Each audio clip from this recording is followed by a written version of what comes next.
tere tulemast minu Sigri-Migri luulejutte kuulama. Tänase luuletuse pealkirjaks on ülestõusmine. Ettekujutuste raamis mälestus sind välja kraamis. Mineviku tolmutuhas, möödaniku õitsvas luhas. Rahu viisi vaikses kajas, pereisa atra ajas, pereema sukka kudus, väike poja hällis tudus. Jätkus tegemist ja töid, oma kodu toodet sõid. Jutt ja laul käis emakeeles, julgus kasvas isa meeles. Targa tugevuse toel rahva süda säras soe.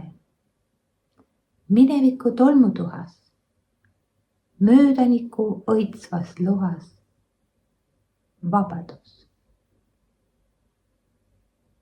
Tänan kuulamast. Kohtumiseni.